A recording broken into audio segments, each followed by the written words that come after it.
all seen commercials or ads for credit cards, but what is credit and what role does it play in our personal finances? Simply put, credit is a contractual agreement where the borrower receives something now and agrees to pay the lender back later, usually with interest. This is not to be confused with the credit transactions, like a deposit or tax refund, which you may see in your bank statements. Let's look at an example. Your air conditioner breaks down in the middle of summer. You need it to get replaced as soon as possible, but you don't have enough money saved up in an emergency fund to pay for a replacement. You decide to use a credit card to buy the air conditioner now, borrowing the money from the credit card company. The credit card company will charge you money each month. This is called interest, and it's based on the amount you borrowed, which is called the principal, if you don't repay that full balance by the statement due date. In this example, you're the borrower and the credit card company is the lender. As you can see, anytime you borrow money, you are using credit. Other common credit products are mortgages, lines of credit, and loans. Credit products can be grouped into two categories, installment or revolving. Mortgages and loans are considered installment credit products because you borrow a lump sum of money and then make fixed periodic payments. Each payment will go towards your interest and principal. In the early part of your loan, a high percentage of what you pay is applied to the interest. This amount is reduced as you pay your installments, and you'll do this until the full principal amount you borrowed and the interest are paid back to the lender. This is why taking loans with shorter timelines to repay the balance can be beneficial, as the total interest charged will be lower. Installments are usually designed for longer terms, and these predetermined installment payments are generally structured to your budget and financial comfort level. Lines of credit and credit cards are considered revolving credit products, as you can borrow as little or as much as you want up to your pre-approved limit. The amount you're required to pay the lender each month depends on how much you are borrowing. This type of credit is usually used for shorter terms, and if you don't use it, no interest is charged. Here are a few terms that you should know when it comes to revolving credit.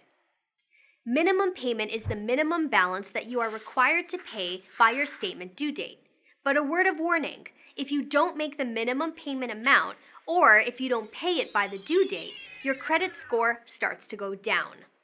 The interest rate that applies to your purchases may also be increased. And if you miss too many payments, you could ultimately lose your credit. Nobody wants that, so use your credit responsibly. And if you make a habit of only paying the minimum payment on the due date, it could take you years to get out of debt. This can be made even worse by something called compounding. So, some credit cards and lines of credit not only charge interest on your principal balance, but also on any unpaid interest charges from prior months.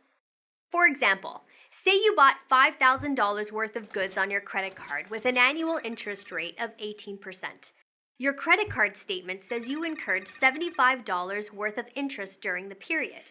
Any unpaid portion of this $75 would be charged interest again on your next statement, which is why it's called compound interest. Think of compound interest like rolling a snowball on the ground.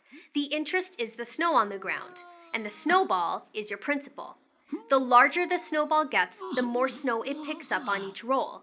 Eventually, the snowball becomes so big that you can't move it anymore.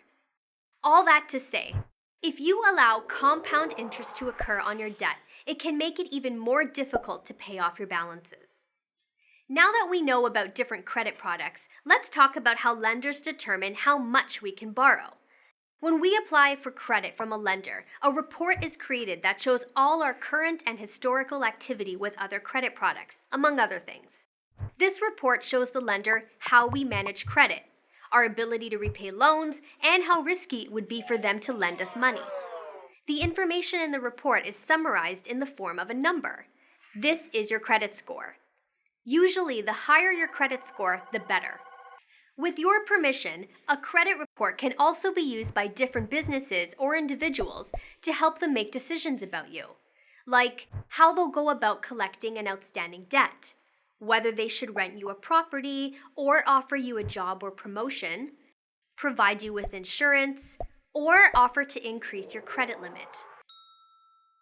While a credit score is essential for being approved for credit, it doesn't indicate how much you're qualified to obtain.